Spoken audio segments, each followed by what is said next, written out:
સ્થાનિક સ્વરાજની ચૂંટણી પૂર્ણ થઈ ગઈ। ચૂંટણી પૂર્ણ થયા પછી જેટલા લોકો હાર્યા, ઘણા બધા લોકોએ પ્રેમથી હાર સ્વીકાર કરી અને પછી લોકોનો આભાર પણ માન્યો જેને એમને વોટ આપ્યા છે।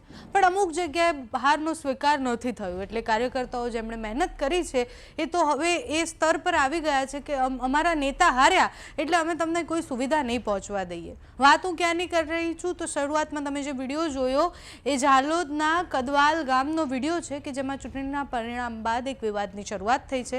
હાર જે નેતા પચાવી નથી શક્યા એના કાર્યકર્તાઓ જાય છે અને પછી એ ગામમાં જ્યાં સોલર લાઇટોના થાંભલા નાખેલા હોય છે એ કાઢીને લઈ આવે છે।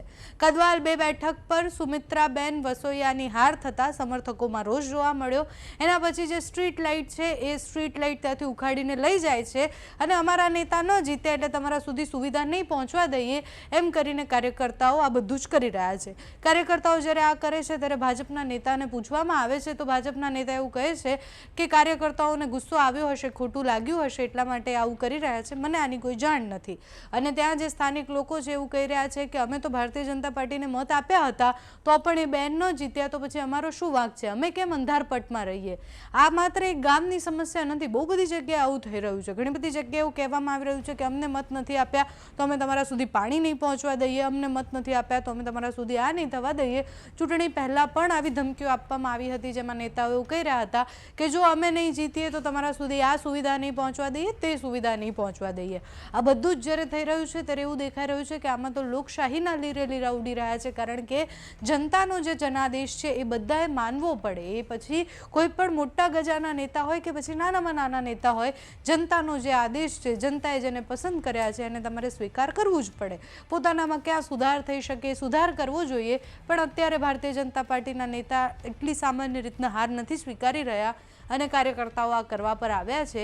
એ ગામનો જ્યાંથી વિડીયો વાયરલ થયો છે ત્યાંના વિડીયોઝ જોવો, એ જેનું ઘર હતું એ શું કહી રહ્યા છે તે સાંભળો, સાથે જ ભાજપના નેતાને જ્યારે સવાલ કરવામાં આવે છે એ શું જવાબ આપી રહ્યા છે તે પણ સાંભળો।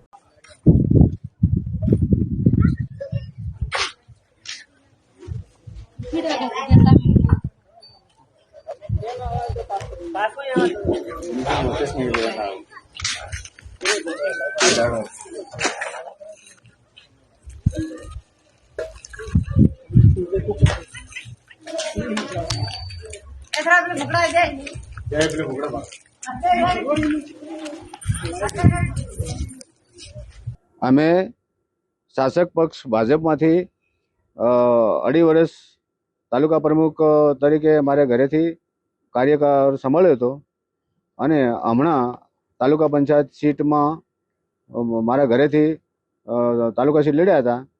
આ લોકોએ વિરોધ પક્ષમાં જો મતદાન કર્યું હશે તો કાર્યકર્તા નારાજ થાય ને આવું કંઈક કર્યું હશે તો મને ખબર નથી। થાંભલા લગાયા હતા 10 દિવસ પહેલા તો આ લોકો મેં વોટ બી એ લોકોને આલી, હવે શું થયું ન થયું ખબર નહીં, કઈ રીતે થયું એ મને ખબર નહીં। કદાચ અમારી પર શક ધારણ કરી અને આ લોકો પાછા થાંભલા રિટર્ન લઈ ગયા।